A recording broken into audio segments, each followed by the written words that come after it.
Hello, ladies and gentlemen, and welcome to another scene set in A Desert Crusade Season 2.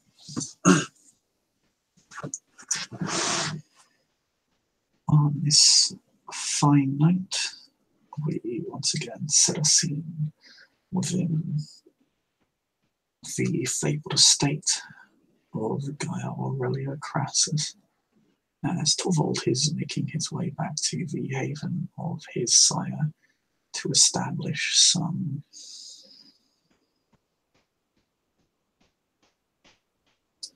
matter of importance to her.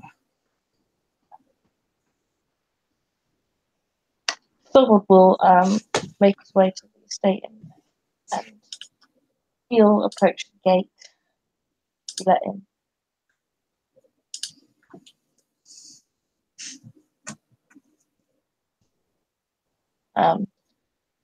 Yep, you're let in. People here know your face quite well at this point. He's the only people who know you that well.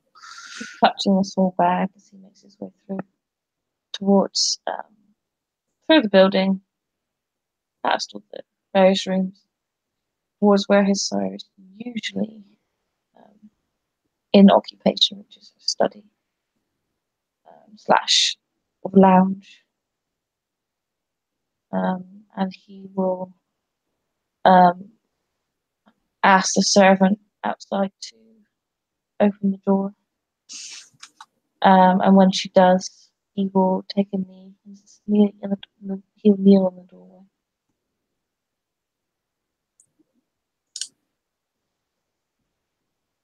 Your sire is there in fine silky garments, kind of long golden earrings, and her hair done up in what would effectively be, may as well be a bouquet at this point.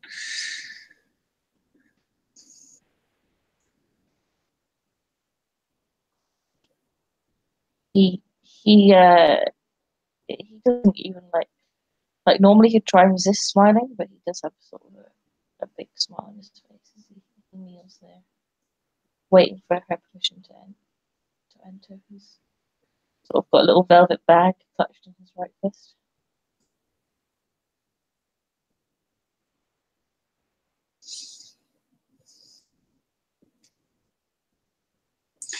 She gestures to the servant to let you in. He walks in. He stands up and walks in.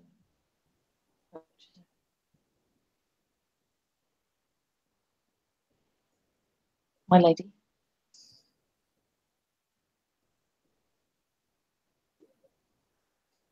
You look very well.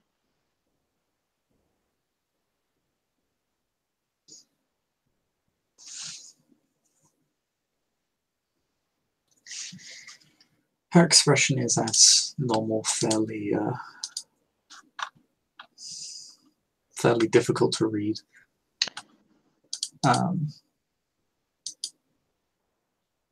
She'll just say, fairly straightly, I am. I've brought you a gift. He opens the pouch, and there's what looks to be like crushed ivory in it. It's ivory that's been ground down. I mean, not exactly fine powder, but it looks like it's been crumbled.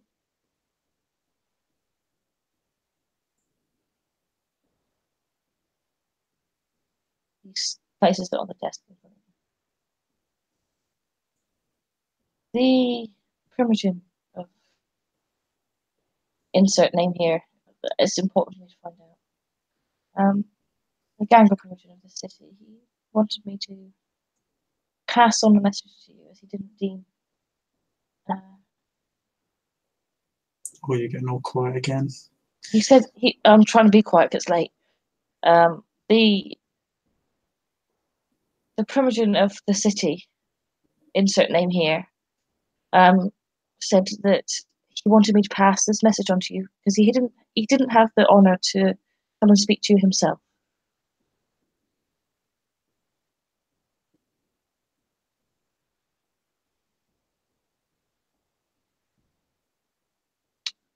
The message was that unless Gangrel work with them, his people will burn the city.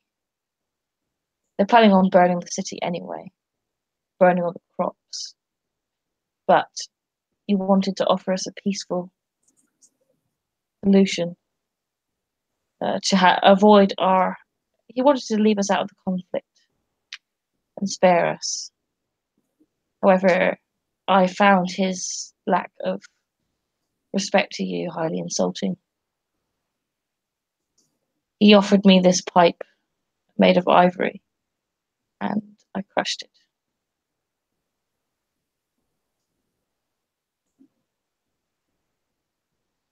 He did not have the honor to speak to himself or the courage and decide to go through a slave. He refused me bringing you to the meeting.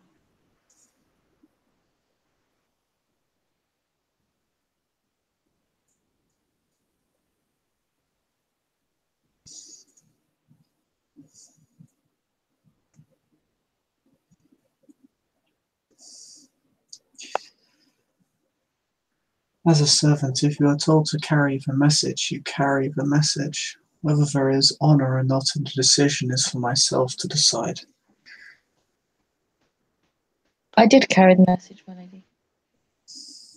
The message was that the Gangrel of the city do not serve cowards, do not work with cowards,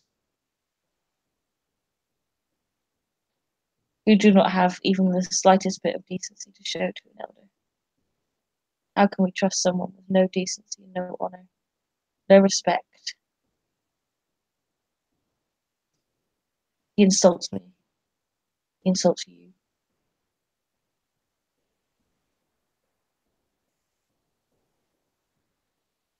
He put his hand on me and I broke it in 3 places and told him to remove himself back to his place and try and break the city if he may.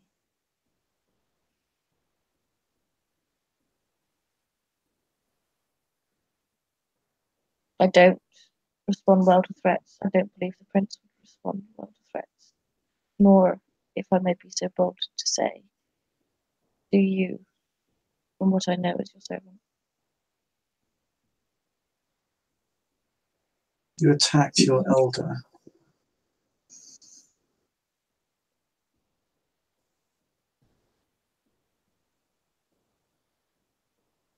You seem to have a lot to say about this man, but consider how your actions reflect upon me. He lowers his head.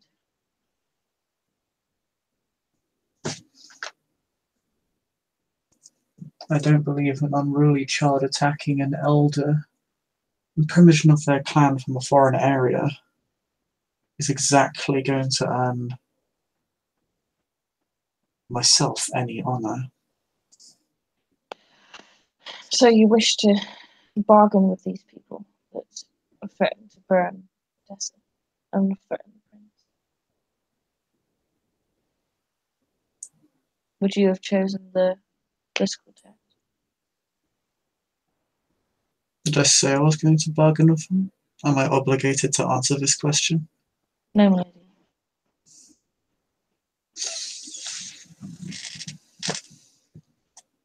However,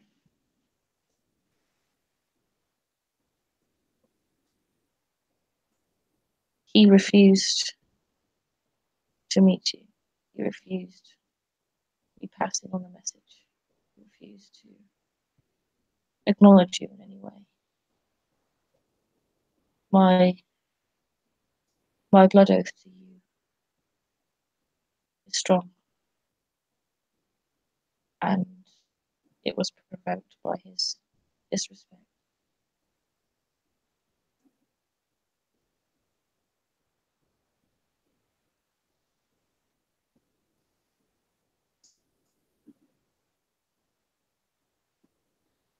My oath of honor to the prince of the city is strong. Also, I didn't catch that. My oath of honor to the prince of this city is strong, and it was provoked by his disrespect.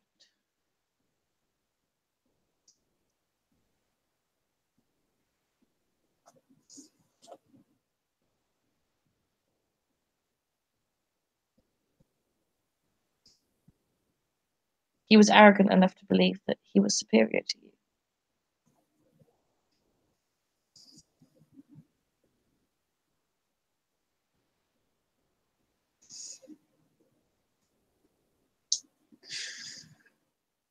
So I broke his hand in 3 places and sent him on his way.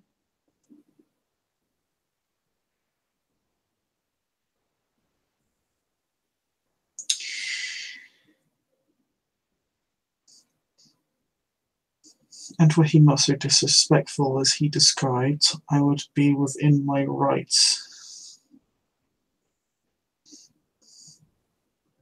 to engage in the destruction. She looks fairly tense. Thorvuld looks, I don't know, sort of directed. He doesn't look. He's obviously he submits to her, like he doesn't. His body language is submissive, but he doesn't seem his tone of voice isn't submissive. He's like, I did what I did. I stand by it.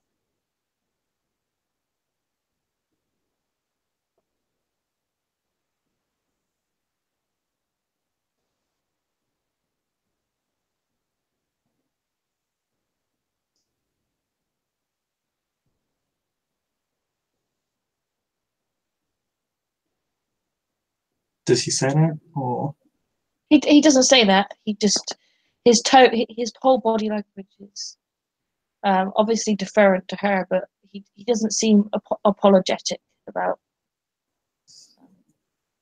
anything that he said or done so far, really, other than when she said, consider how it would reflect on me.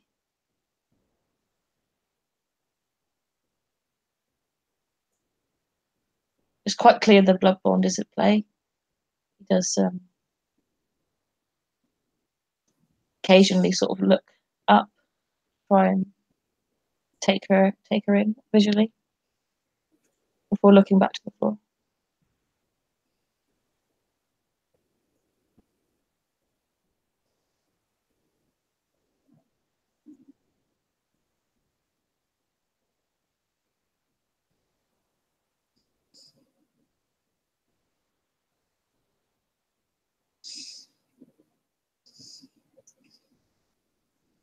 such wanton violence will beget consequences which will be dealt with later? What have you learned about Madeleine? She has domain in the city. It seems that the shift in princedom has swung in her favour in terms of power.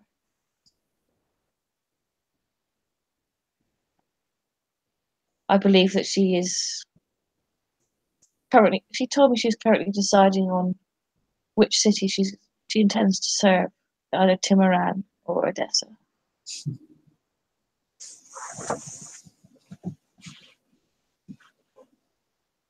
Interesting. Have you visited her haven? Once or twice, but only under supervision. I'm lying, so I'm going to have to make a roll for that. Hang on. Second. I'm also going to have to check if the blood oath affects this. Is he like lying to not disappoint her, or is he? It's kind of like a Han Solo truth. It's like, to be fair, he always is supervised when he's there by Gutria. So it's not really a lie. But he does live there, so.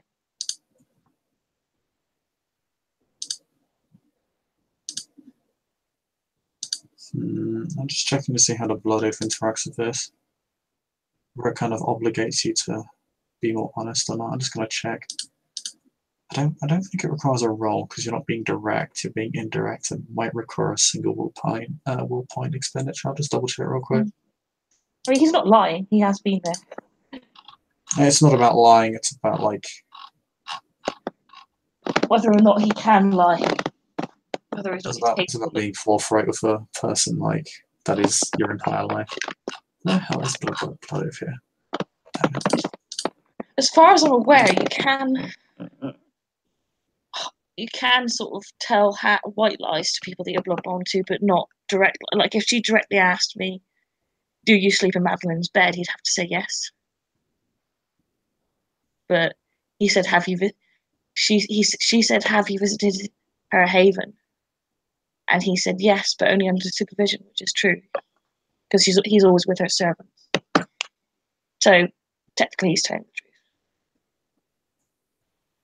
Yeah, but what that depends on is was the intention of the untruth, or the kind of just to make sure that because he's loyal to Madeline as well. So that's if you're doing it to kind of intimidate Madeline, yeah, over being honest with your sire would require. Like, wouldn't require a roll. Let's see.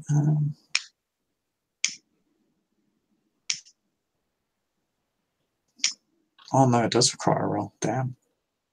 It just extends how long you can do it for. Shall I spend a point of willpower or?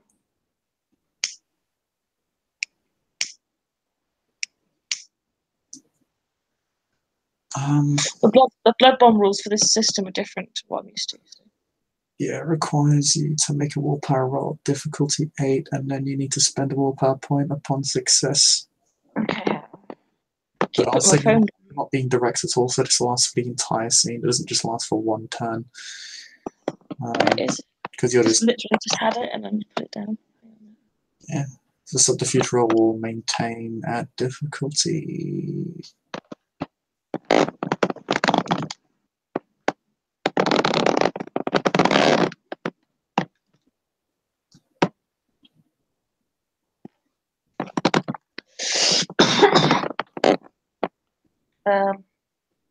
Yeah, no standard diff warning.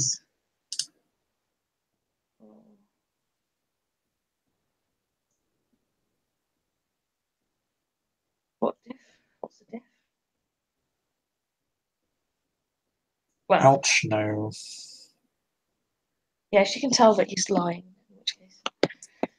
But he's lost a point of willpower. Well, he's not lying. You spend a point of willpower after making the willpower check, so I don't think you actually have to spend it. You get to keep your willpower, I think. Yeah, he's not being direct. She can tell that. Yeah, no, he must make a willpower roll defying modified by his nature and any recent kindness or abuse from the regnant, plus the number of times the frost fed from his regnant. That's too many rules. Like she knows he's not being honest. Yeah, just being defied. The thrall must then spend a willpower point upon doing so. Well, yeah, so it's the willpower point spent after making the check, so you don't actually lose willpower at all. Okay.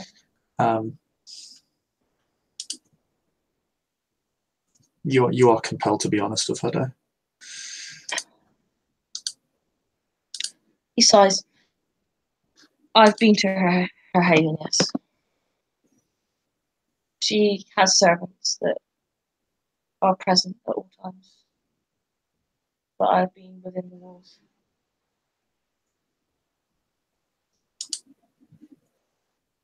How many? How many servants? 3 direct servants that I know of. But I believe she has many followers. A maid and 2 bodyguards, which are always present.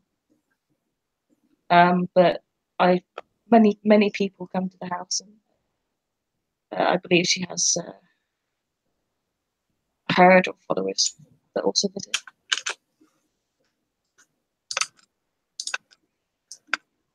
But I'm not privy to their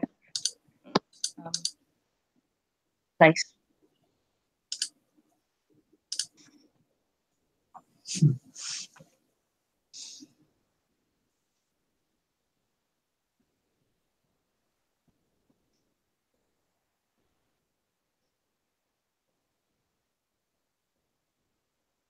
He's exceptionally powerful in terms of blood. She's got exceptional strength and beyond her own bloodline's powers of manipulation of darkness. I've seen her use that many times.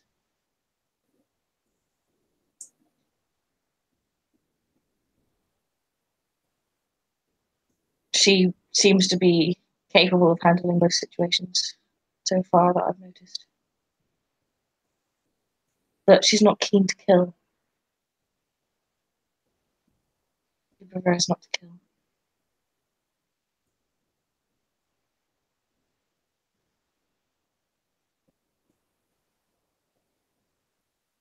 She was able to subdue her frenzy and gangrel with her manipulation ability. He's not got a real concept of what Ob-10 is, only that it manipulates shadows. To be fair, most Canaanites outside Clan Sombra don't really have a fucking clue what observation is. No, exactly. Like it goes dark and then stuff happens, but he doesn't really know what she does.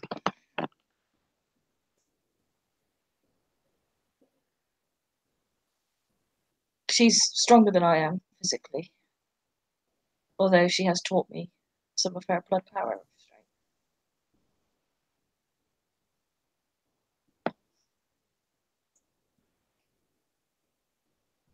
So far, she's been decent and honest. I do not believe that she has told me lies, as far as I can ascertain.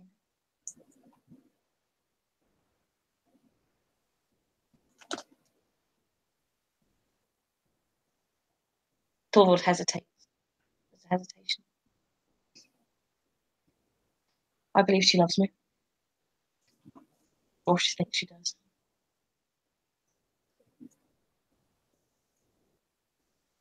But it's not reinforced by the blood bond. We have not shared blood.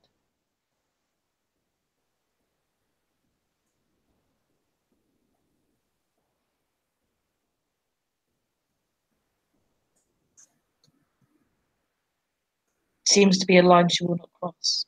She won't take blood from me.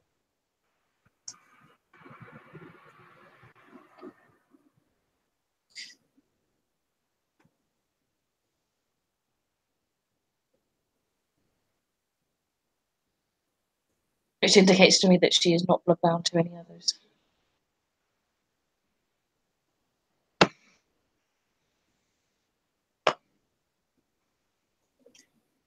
Good.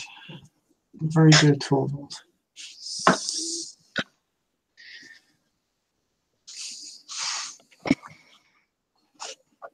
She's curious about you. About me? I've told her basically nothing. But she's curious.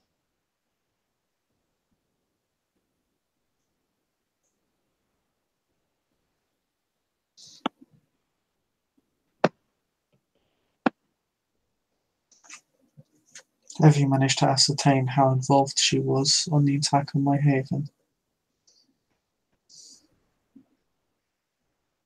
I don't believe that it was, from my investigation so far, I don't believe it was of her involvement.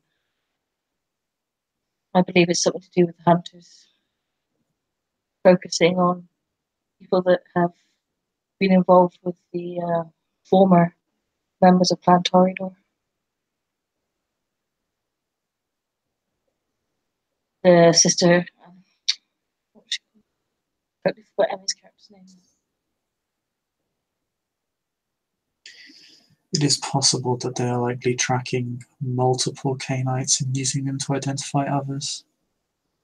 I visited the the monastery where the nun, the infernalist, lived. And I believe that they were watching that location, perhaps followed me, or perhaps have been investigating multiple people that visited that location.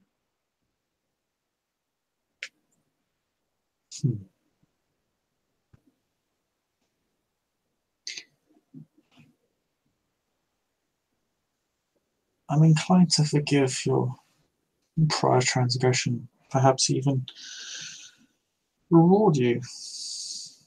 She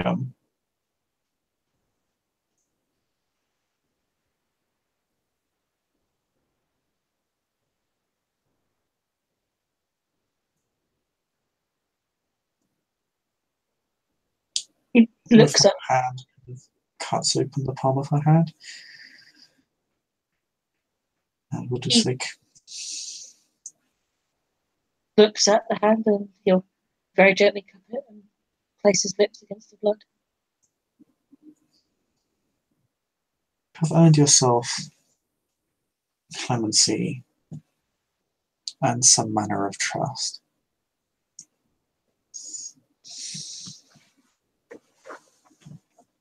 She just kind of allows the blood to kind of trickle.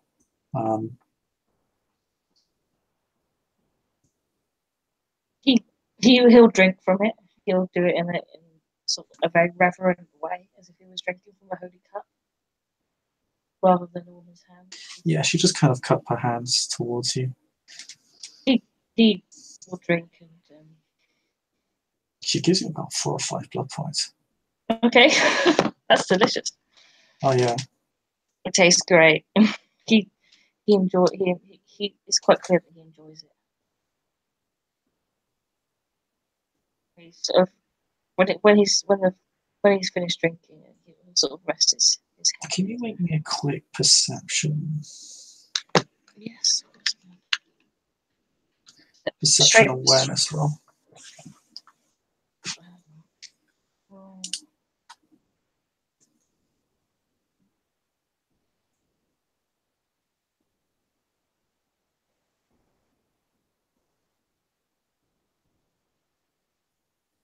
Okay.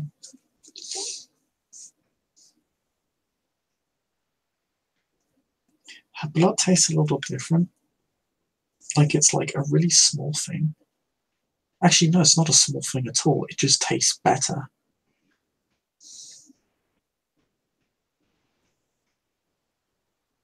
Like it just tastes richer than it did before. Stronger. The kind of rush you get from tasting a Vita is just more. It's just you get more of a rush from it. When he's finished, he'll just sort of rest his head in her hands. There's a low rumble. This is obviously the beast that it's not like sort of a frenzy thing. It's ecstasy. He's trying to control himself in that sense. Oh, they were lovers before, not anymore. It's clear that the taste has brought him back.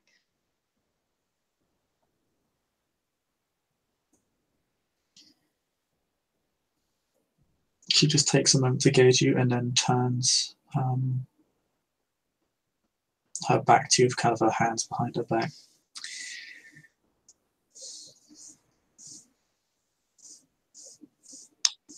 I will deliver the threats that this so-called Primogen has made to us in this domain to the prince. In the meantime, continue your work and your observation of Madeleine, and inform me of any other incidents involving this gangrel or his servants. I don't believe that he'll be back, but I'll keep a watchful eye. I believe that he'll probably start with the farmlands. That was his threat. Was anyone else aware of this Primogen? Were you anyone who interacted with him? No, Erdin was there. Unit.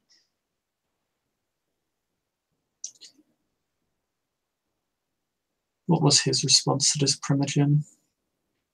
He seemed to agree with my position, but not interfere in our discussion.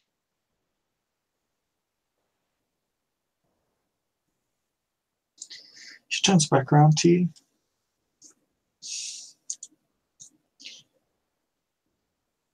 I see.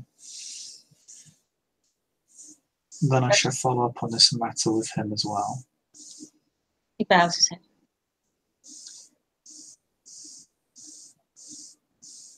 His demeanour has changed slightly. There's now like kind of lustful, I suppose, looking at him. The potency of the blood is still. Also, you're lagging a bit again. I apologise. He looks well. He's looking at her rather feverishly. Let's say when she turns around. He's the potency of the blood still in his veins. He's changed. He's gone from being sort of quiet and demure to. You can see that there's evidence of desire, but he's able to control himself.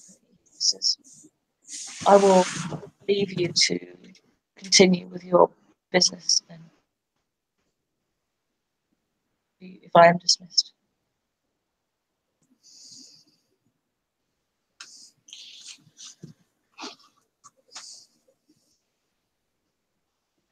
You may depart. He stands. He was sort of kneeling to take the blood, as he's probably a great deal taller than her. And he will walk backwards to the door as he doesn't turn his back on her. And then the door will be closed. And he will leave the building and head back to the main city proper.